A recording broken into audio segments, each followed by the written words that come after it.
Hey, here we are.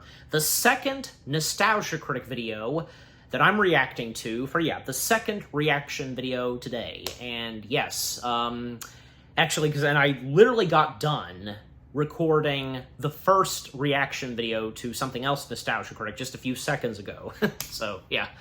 But yes, so that's right. Now, reacting to the Nostalgia Critic's review of Superman 4, The Quest for Peace, alongside with Linkara. Yep, and yeah, this is, when he reviewed Superman 4, The Quest for Peace, this being an oldie, during the old era of Nostalgia Critic. Yeah, and not to mention that this was the first review collab where, we have both Nostalgia Critic and Linkara reviewing something together. And back when Linkara was a part of Channel Awesome. And not to mention, this actually came out after the previous Nostalgia Critic video where the Nostalgia Critic reviewed Casper. Yeah, so, and if you know about that. The episode lineup, and because before this, there was Casper, and this was the next episode after his review of Casper. So, yeah. But and I'll go ahead and clarify, because I've technically seen this before, but it's been quite a while since I've seen it. And actually, I did watch this even before I saw the movie itself. But, you know. But so, I remember a good chunk of stuff, like, of course, the opening to this review. Linkara impersonating as the Nostalgia Critic, or say Casper's quick cameo timing, and, the big-lipped alligator moment where Luther's girlfriend supposedly is in, like, a Victorian-style dress, although they got it wrong, because, that being in the next top 11 Nostalgia Critic F-ups when pointing out about that, you know? But anyways, so, So, it's nice to revisit this and react to it this time, and, especially since, this is an oldie Nostalgia Critic video. Yeah. And having Linkara in it. Alright, so, enough said. Let us now dive into both the Nostalgia Critic and Linkara, their review of Superman 4, The Quest for Peace. Beginning in 3, 2, 1, away we go. Hello, I'm the Nostalgia Critic. I remember it, so you don't have to. Did you know You're not the the critic. Superman films have a parallel history to the Batman movies? Superman the movie was the first attempt to portray Superman in a serious light. The tagline was, "You will believe a man can fly." And that's exactly what director Richard Donner intended to do. Convince an audience that the man they were seeing on screen could actually fly.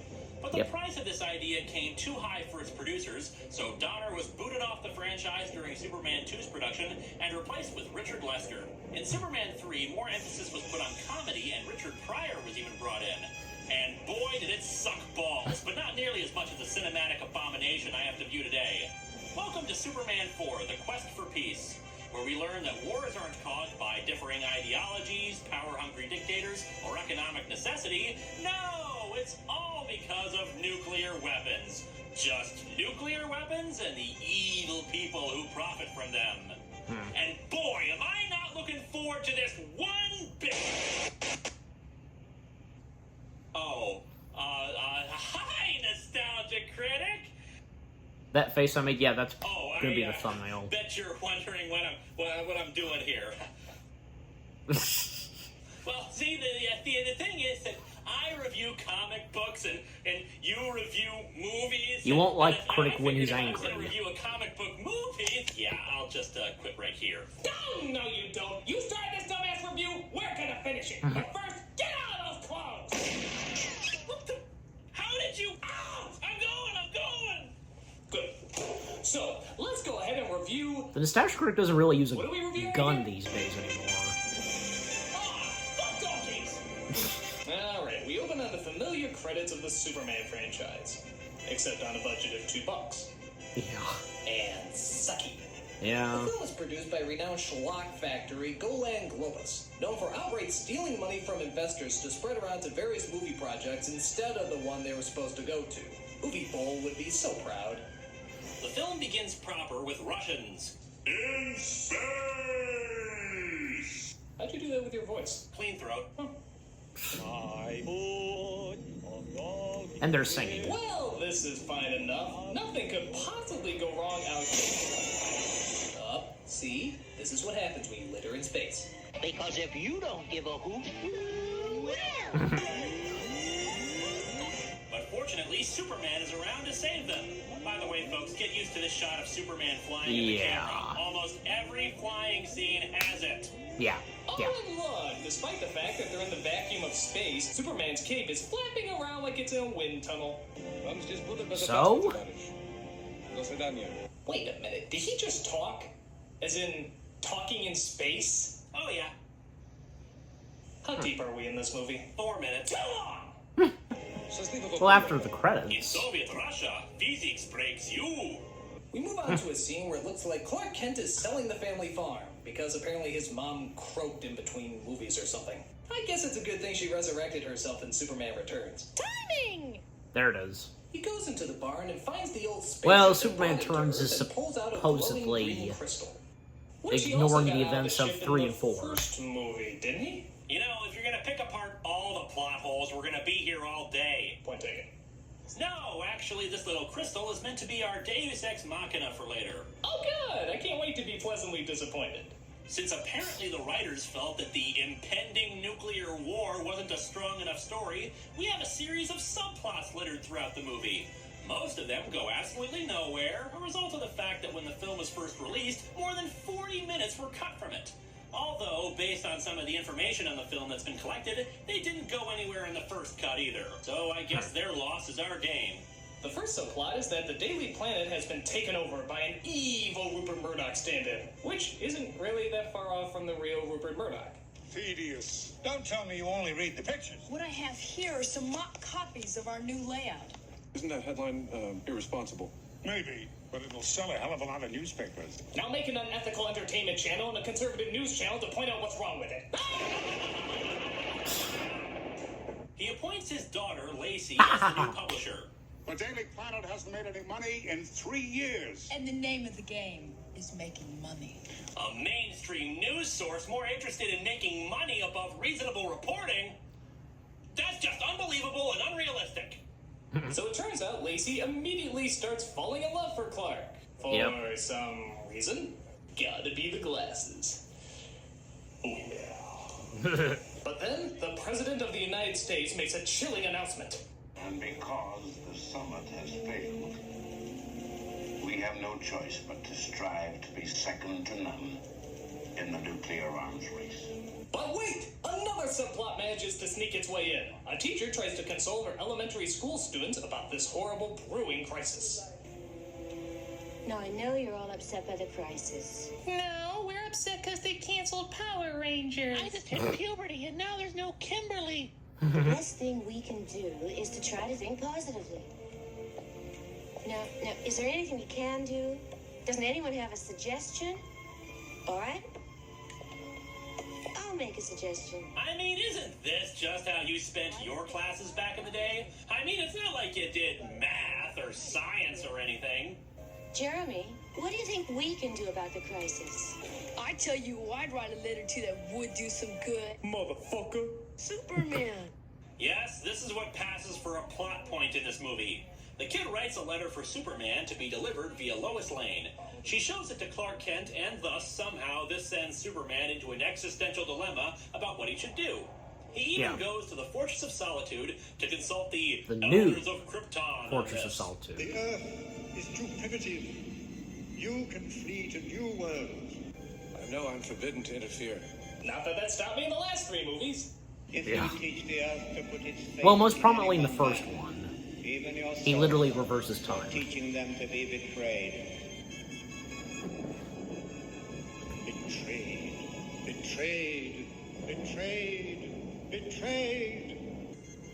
Oh, did I forget to mention betrayed? Betrayed! But Clark Kent's continual moping about the issue doesn't end there, because now we have a scene of Clark and Lois meeting up and ripping off the first flying scene from the original movie. And I don't mean copy it, I mean note for note the friggin' same. But before we And get the to music. that horseshit, they walk off the edge of Clark's patio. What, you've never been? Clark? Clark? I'd just like to kill you now, Lois. And now quite possibly the worst green screen effect you've ever seen in your entire life in 3, 2, 1. Yeah. Wow, look at that background. The It's falling like you got is transported also- into the Flintstones. Sometimes I don't know what I'm supposed to do. You'll do the right thing no matter what it is. You always have. Oh, then they rip off the magic memory erasing kiss from the end of the second movie, too. Yeah. Well, you've got to give the series credit for consistency. It's just as idiotic here as it was there. So Superman makes his decision and goes to the United Nations building, which is now in Metropolis. Interesting relocation. Jeremy and At Superman least, walk into at least the United ending in the Nations Donner together. cut was okay. So I suppose It's, this is as good a time as any to say goodbye to little Jeremy, since this is pretty much the last we'll ever see of him in this movie. Goodbye!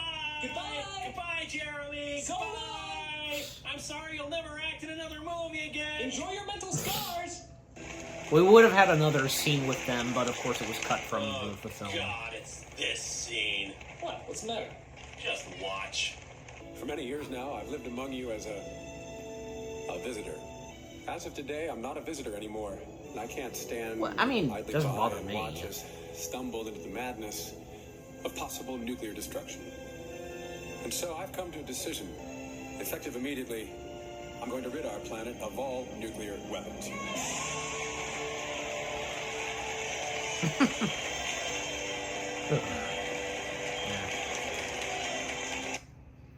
Did Superman just say he's gonna rid the world of nuclear weapons by himself?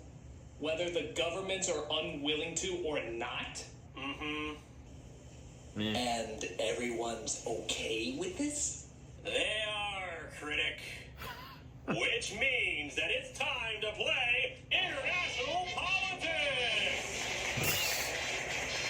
Alright, Nostalgia Critic, you're Israel, a country surrounded on all sides by enemies who would happily see you wiped off the map. However, the only thing keeping them at bay is your nuclear arsenal. Now Superman comes in and says he's gonna take that arsenal away. What do you do? Tell him to hump my ass? Oh, I'm sorry, Critic. The correct answer was applaud wildly. Next question, and this one's for the game. You're the Soviet Union. You're engaged in a Cold War against the United States, and the fear of mutually assured destruction via nuclear weapons is the only thing that keeps you and the U.S. from engaging in combat with conventional weapons. Suddenly, Superman comes along and says he's gonna take away all your nuclear weapons. What do you do? Oh, I know! Applaud wildly! That is correct! You win the grand The Rocky prize, music. Critic. You get to continue watching this crap! No! Yes, folks, in this film, if you believe that the presence of nuclear weapons has actually prevented war rather than escalated it, this isn't your movie. So we get this montage of shots of both the United States and the Soviet Union launching their nuclear missiles into space, where Superman can catch them and hurl them into the sun. So if they're willing to get rid of their nukes, why the hell do they need Superman in the first place? Good PR. Oh. But while that's going on, subplot number 5 says Lex Luthor just broke out of prison. Good God, Thanks to his prison has more nephew. holes in it than Swiss cheese. Oh, but let's ignore him for a second. We've got a real star in this movie, Critic. Why, it's John Cryer, who played the unforgettable role of Ducky from Pretty in Pink. So Yep. appearing in this is a step down in his career. Oh, yeah. That's pretty bad. He plays But until, Luthor's say, he nephew, did 2.5 Men. This character And is he would get harmless to play enough, Lex but of Luthor course in he has to talk. CW. The dude of steel. Yeah, you're just an CW DC Universe. What? Oh, no. How long is this movie again? Hour and a half. So Lex Luthor, At least Lex it's Luthor, has not only 2 one hours. thing on his mind. Destroy Superman. Because that hobby has worked so well in the past. Couldn't you take up knitting? So he steals a strand of Superman's hair from a museum. Here you can see One section of the museum, I presume, that's dedicated to Superman. by his single hair. That hair is a sample of Superman's genetic material. With my genius and enough nuclear power to mutate the genes, I can create a being who's more powerful than him. Yes, much like the comics that spawned this piece of crap, nuclear power does whatever the hell the writer wants it to do.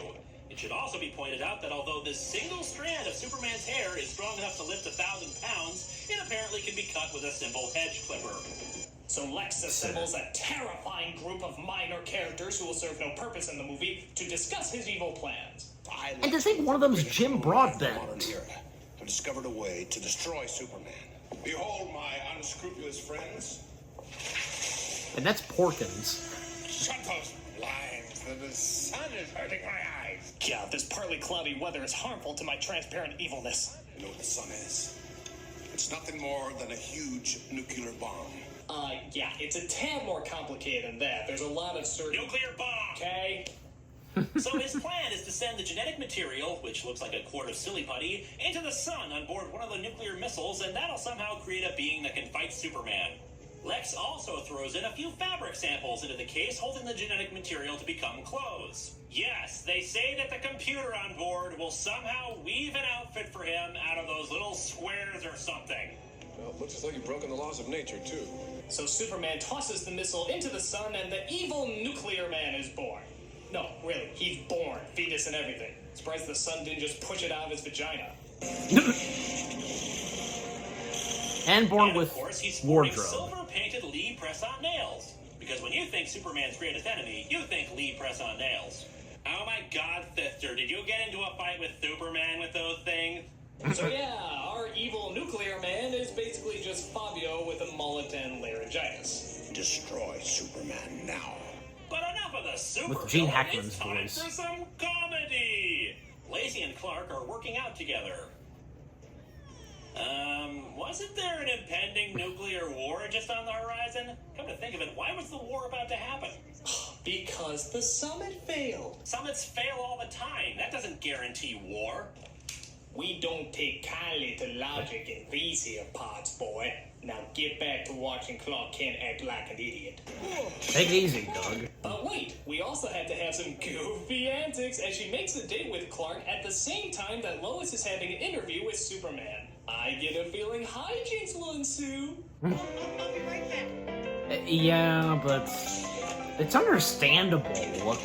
The situation poor Superman gets into. He has to go back and forth. Lacey.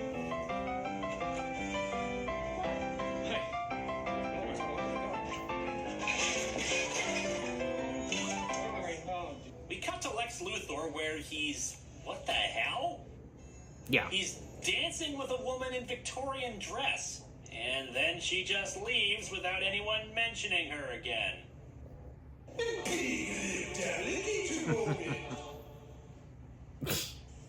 Oh, that's a, I don't know, the nostalgia chick brought it up. She did. So Nuclear Man shows The big up. lipped alligator from All Dogs Go to Heaven.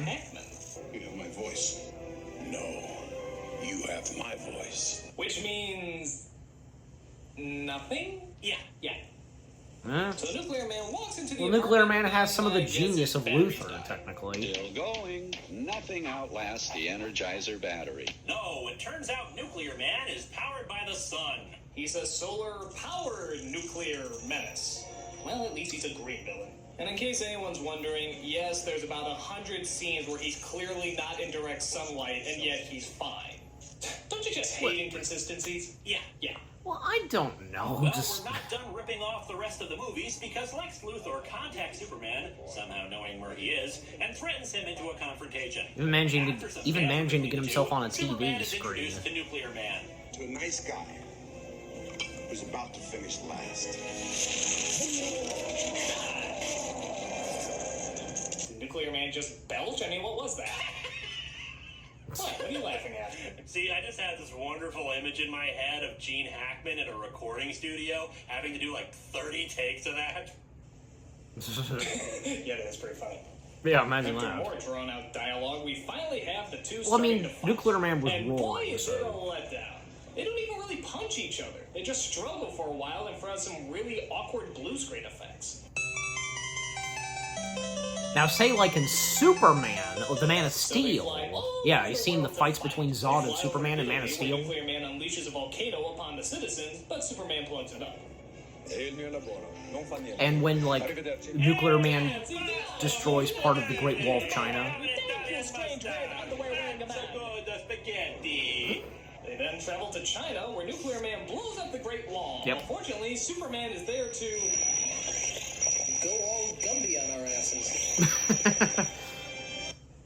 Does Superman have wall repairing ability? Not in any comic I've read.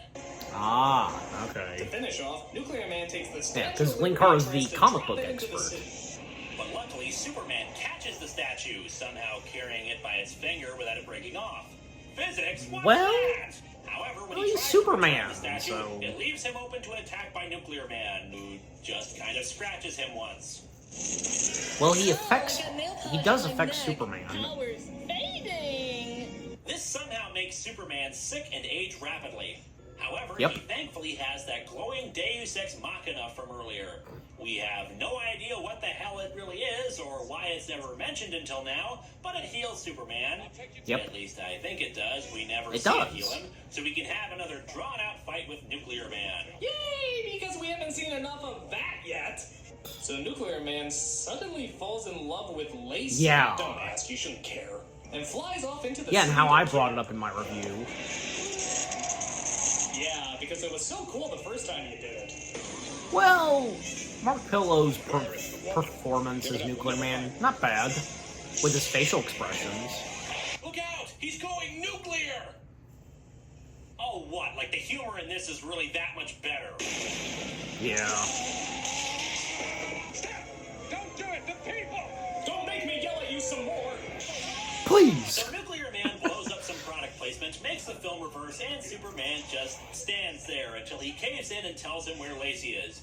He tricks him into an elevator, then flies it up and drops him off on the moon. Yep. However, a sliver of light goes into the elevator, recharging him. After Superman fixes the most Oh, yeah, because of the convincing doors. flag ever, they have an irritatingly long slow-motion fight.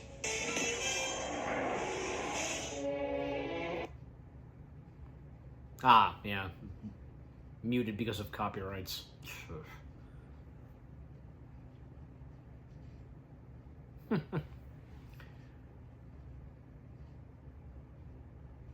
Yeah, because playing the music from 2001 Space Odyssey. Dun, dun, dun, dun. Swan Lake? No. Blue Danube. You know what I'm Nuclear talking Man about. finally gets a hold of Lacey and flies her through space, where she's, of course, perfectly able to breathe. What? What? You can't breathe in space, guys! This is kindergarten science! Kindergarten! It's okay, Critic. It's okay. It's gonna be all right. No, it's not! This movie is still playing! How's that alright? But Superman moves the freaking moon out of orbit to block the sun from Nuclear Man. Sorry for the tidal waves and gravitational stress, peoples of the Earth. I have to stop a supervillain. After getting Lacey to safety, you know, from space, Superman takes And that's the Nuclear last Man we and see of drops her. him into a nuclear power plant, which I guess defeats him, but shouldn't that technically make him more powerful? Solar-powered Nuclear Man, remember. So Lacey tells her dad to stuff it, the Daily Planet is brought back, Luther's put Thanks to back Perry in jail, White. Jeremy is nowhere to be seen, and the whole nuclear war thing just sort of resolves itself. Superman makes some bullshit speech to the world about finding their own path and how he couldn't free them from war, which doesn't really make any sense considering And drops we saw Lenny at a people boys' clearly town. lining up to give up their nuclear weapons. And there will be peace. There will be peace when the people of the world want it so badly that their governments will have no choice but to give it to them. Oh, I see. Ah. We just didn't want peace hard enough. Of course, it all makes sense. Peace doesn't come about through economic interdependence and the spread of similar ideals. It's just wanting it. Yeah.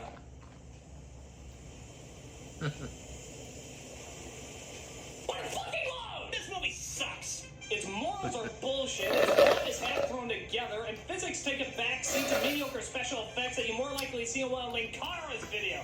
Hey, Get over it, you comic geek. Your special effects suck. back credit card. The back credit card! And he's losing his shit. He's the nostalgia critic. He remembers it, so you don't have to. Thanks, back credit card to Jesus! Yeah, I think even still, when it comes to the conventions, yeah, once in a while a fan would shout back credit card. And, What do you do? What do you do? Clean throat. What do you do? I've been there I think a too. great blooper there. Yep, I've been there too. Haven't we all? Just yeah. All right. Because, yeah, I've been there when it comes to, say, just the review videos. Luckily, not for the reactions. All right. And yeah, because, like, there have been some old Nostalgia Critic videos where inserting bloopers at the end. But nowadays, with the Nostalgia Critic videos, and if there's a collection of bloopers, well, that would be a video of its own. Yeah. Like, I most prominently, when I reacted to the Nostalgia Critic's review of The Little Mermaid, his review, I then decided to throw in, yeah, the bloopers of his review of The Little Mermaid, and the fact that one of the animators from The Little Mermaid got to be a part of it. And they were, yeah, and seeing the bloopers, they were having a great time, getting some great laughs when they screwed up their lines. Even the animator, what's-his-face, he did too. Alright, but yeah, so that was the Nostalgia Critics review of Superman 4, The Quest for Peace, alongside with Linkara. Yeah. And I gotta say, because I can't seem to recall if I mentioned and talked about Linkara some, but yeah, I've watched a good chunk of his videos. I think some of my favorites that I've watched of Linkara's, well, would have to be, say, him covering and reviewing and breaking down the comic books of the Star Trek films. Yeah, those are my favorites. But some others I've watched, and I've even shown my dad some of them. Like there was one where Nostalgia Critic guest starred on a video of Linkara's where they covered the comic book adaptation of Tim Burton's Batman, you know, the movie comic of Tim Burton's Batman, 1989. And a few others, like, and also something else to do with Superman.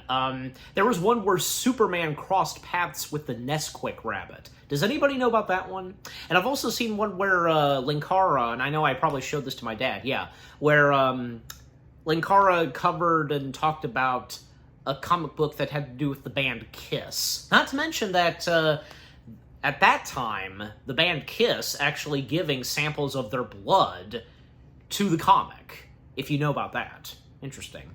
And, of course, like, one of the biggies of Linkara's would have to be his... when it came to, what, the 100th video? Yeah. Of Top of the Fourth Wall. Yeah. When he covered One More Day. Now, you know what that is, right? Yeah. Great, now I've got the Linkara song, you know, welcome to Top of the Fourth Wall, where bad comics burn. Yeah.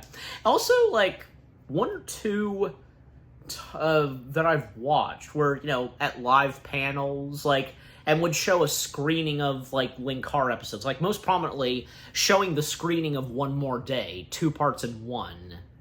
And also, I enjoyed the one where he, a live panel where he was covering, actually one of the first, comic books of Star Trek The Next Generation. So, yeah, there's that. I could go on talking about, you know, Linkara's content and such. And, yeah, I know, because, like, when it comes to, say, Lewis, that's his actual name, Lewis and Doug, well, what I'm referring to is, like, okay, how each of them treat their fans. And I've seen a video or two where the difference between how Doug treats his fans and how Lewis treats his fans.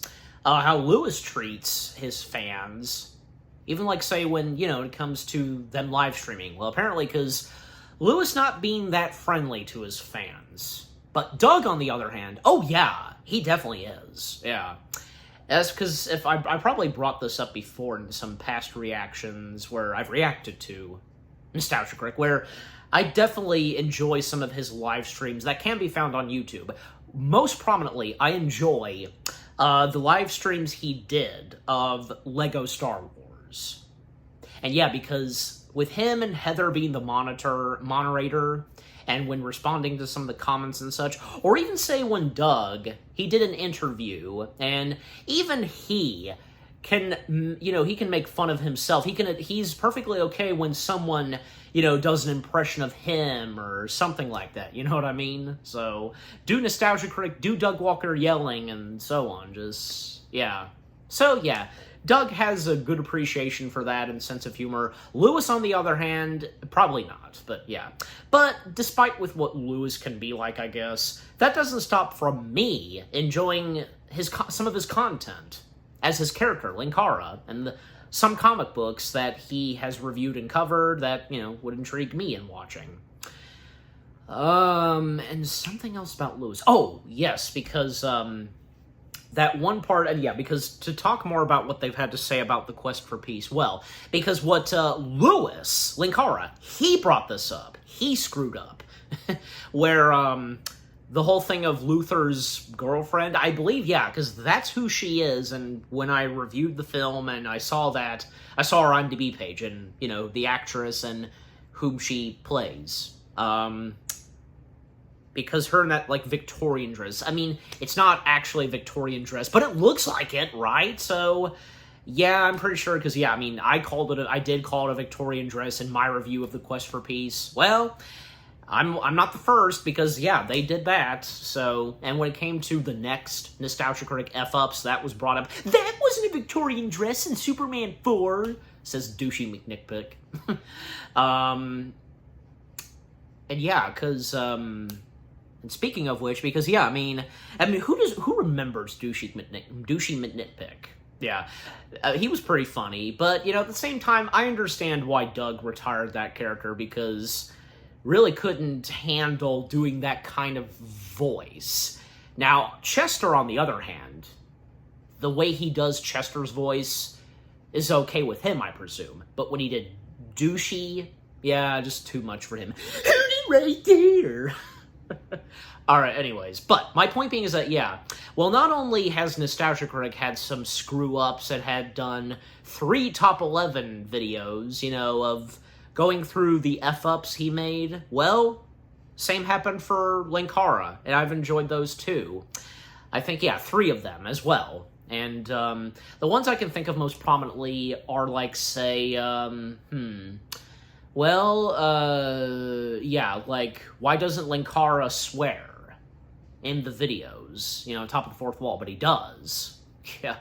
Or say, and something else, Superman, the subject of depression, and with what Linkara had to say about that, and if you know what I'm talking about, that one comic book he covered where there's one moment where Superman deals with,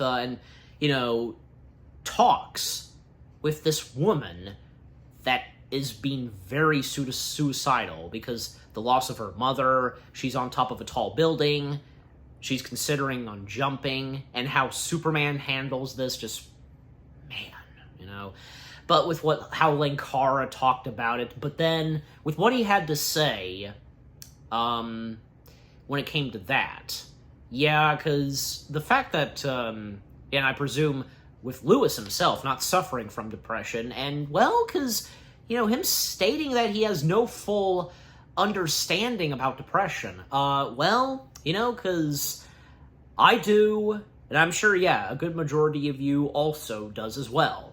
Hey, especially those like me who are autistic, And Lewis, as Linkara, apologizing about that, because, look, I understand, because, Lewis not suffering from depression, he had no full knowledge of it, it's understandable. Yeah, but now he does. Now he did when, covering that in, one of the, I think it was was it top 10 or top 20? I have to go back and look, but And then right after that, in that same video, because the number 1 screw-up for Linkara was, why didn't Linkara burn one more day? Because, as we all know, when it comes to Linkara reviewing bad comic books, this comic sucks, like he usually would. I think all the time he would burn those comics. But he didn't burn one more day. Well, the reason being is because he ran out of time, due to the fact he had other videos to work on, and of an upcoming convention he did. But he eventually did burn it. So, which I think, the video itself, him finally covering one more day, seemed to work okay with not showing him burning it. But, eventually he did burn it. But anyways, anything else to say about what they had to say about Superman 4? Well, I mean, just, overall, because with both Doug and Lewis, and again, during the good old days of Nostalgia Critic, and some people that no longer being a part of Channel Awesome and, more likely not appearing In another Nostalgia Critic video, that would go for, say, Lewis, Angry Joe, Spoonie. Does anybody remember Spoonie? You know, also another character that Spoonie played was Dr. Insano, which, by the way, Dr. Insano having a prominent part in the Top of the Fourth Wall series, yeah. But if you know the whole thing of Spoonie and him being fired from Channel Awesome because of some inappropriate behavior that he made on Twitter, I'm sure you might know about this. Heck, I've seen it on his IMDb page. Jeez Louise, what got over him? I don't know. I mean, well, from what I read, like, he was joking, but, yeah, that didn't seem like a good joke. Ugh, anyways. Yeah, but I'm just saying, because, like, yeah, and, like, when it would be, like, say, Doug, Spoonie, and Lewis, they did videos together, the Three Schnooks or something like that. Well, Three Stooges parody, I should say. Hey, I did something similar to that with my puppets, but that's another story. You probably would have no idea what the heck I'm talking about, maybe because you probably didn't see one of those puppet videos I've done with Mordecai. But anyways, my point being is that, yeah, those review collabs that have the three of them, Nostalgia Critic, Spoonie, and Linkara, like, well, most prominently, I think, yeah, just two of them, where they reviewed two of Uwe Ball? Yeah, Uwe Ball. I think I'm getting his first name right. Yeah, his full name.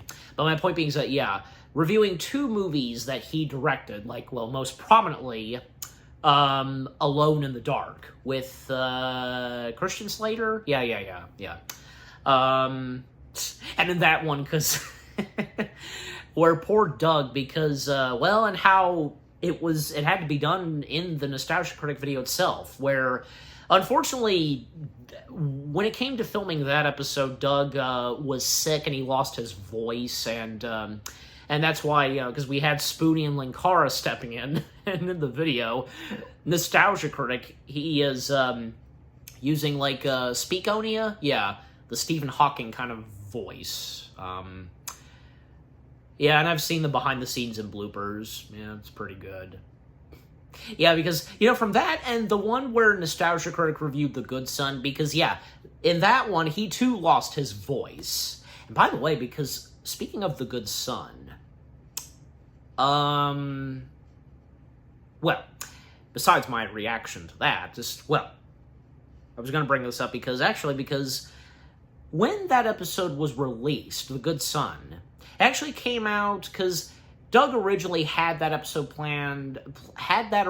originally planned for a specific date, but it was delayed and pushed back some after, yeah, sadly, Macaulay Culkin's sister sadly died. Yeah, I'm sure you might know about this. But anyways. Okay, I've been talking a lot, but, because just wanted to talk about, say, well, not just Nostalgia Critic, but a lot of Linkara, so since he's in this video, go figure. But anything else on the video itself, I don't know, I just, overall, because, like, yeah, with what Linkara and Nostalgia Critic had to say about Superman 4, I think, yeah, couldn't have said it better than, say, me and everyone else, literally. Even still to this day. The fact that this is an oldie Nostalgia Critic video, still good, and yeah.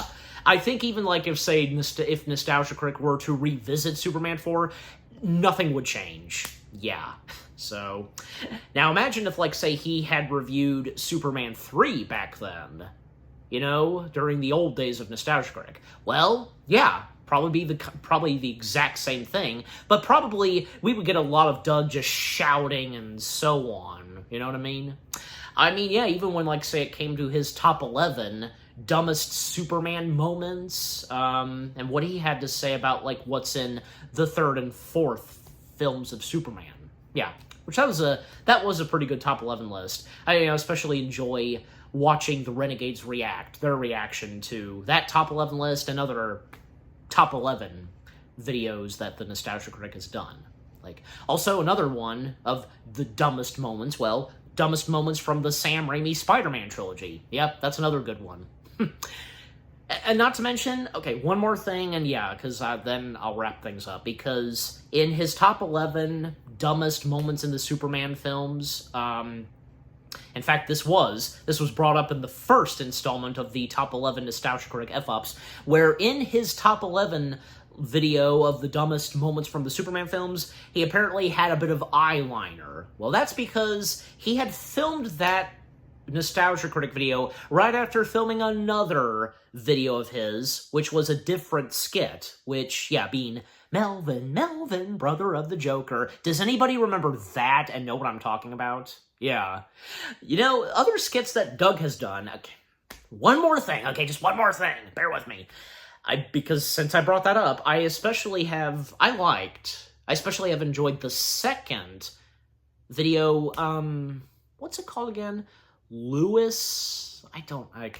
I think, something like that, where Doug Walker is playing a news reporter. There are two videos where he plays this news reporter, like in the first one, he's interviewing Christian Bale's Batman and Heath Ledger's Joker. Then in the second one, it's entirely him interviewing the Mad Hatter and March Hare from Disney's Alice in Wonderland. And yeah, Doug Walker doing a good Ed Wynn impression. I mean, don't we all just love doing an Ed Wynn impression? I can too. And doing a pretty good job at the March Hare. Yes, she doesn't know what on birthday is. I can do the March Hare as well. You know, a very many on birthday to you.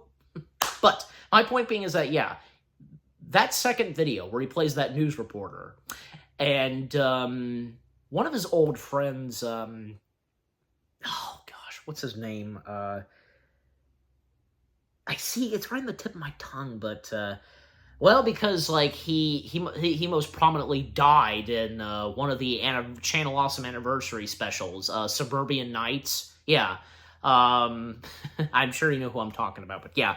But my point being is that, yeah, he appeared in, most prominently, the second one, but yeah. In the second one, where he's the news reporter, interviewing the Mad Hatter and the March Hare, then steps in Heath Ledger's Joker, then Christian Bale's Batman. So, you know, talk about a coincidence because the fact there technically is a Mad Hatter and a March Hare, apparently. Well, most prominently a Mad Hatter, but there's somewhat of a March Hare, as well as Tweedledee and Tweedledum in the world of DC Comics, most prominently in Batman. Most prominently Mad Hatter. You would know this too, but yeah. Anyways. Alright, that's it. I'm done. So with what all I've had to say. But keep in mind, these reaction videos, not just reacting, but discussion. Reaction/discussion videos. I'm not the first. You know the drill. I've explained this. Yeah. But yeah, overall, couldn't have said it better myself with what all Doug and Lewis had to say about Superman 4, The Quest for Peace, and yeah. And it was a delight to revisit this, an old classic Nostalgia Critic episode, and especially since, hey, yeah, back in those days where we had Linkara, a part of Channel Awesome, and doing some collaborative stuff with the Nostalgia Critic. Yeah. You know, from, like, say, Linkara, Angry Joe, the Nostalgia Chick, yeah, and which, yeah, no longer being a part of Channel Awesome, but, yeah, anyways, but again, it was great to revisit this, yeah, even still. You know, nothing would change, and if the Nostalgia Critic were to revisit this movie, and maybe the same would go for Linkara. But yeah, again, a really good classic Nostalgia Critic video to watch, and so on. And what about you guys? What did you think of the Nostalgia Critic video itself? The Nostalgia Critic, along with Linkara, reviewing Superman 4, The Quest for Peace. Anything that you agree and disagree with, or probably, yeah, would agree with all that they had to say. And, you know, if you remember watching this during the old days of Nostalgia Critic, and when, yeah, Linkara, you know, used to appear, you know, on Nostalgia Critic, and, well, because having been a part of Channel Awesome. And if you like some of Linkara's content as well, like I do, just, yeah. What were some of your favorite moments, and with the jokes and such, and, yeah.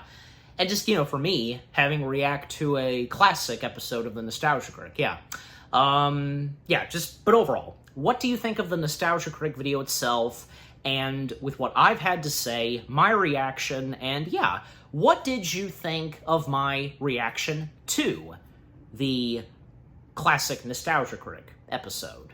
his and Linkara's review of Superman 4, The Quest for Peace. Leave comments and give this reaction video, I almost said review, reaction video, give it a like, as always. Yeah. And with all that being said, thank you very much for watching. I hope you guys enjoyed my reaction to the Nostalgia Critic video of his and Linkara's review of Superman 4, The Quest for Peace. More reaction videos are coming your way. They're going to be awesome. Keep looking forward. And I will see you guys in the next video / reaction. Take care and peace out. Back credit card!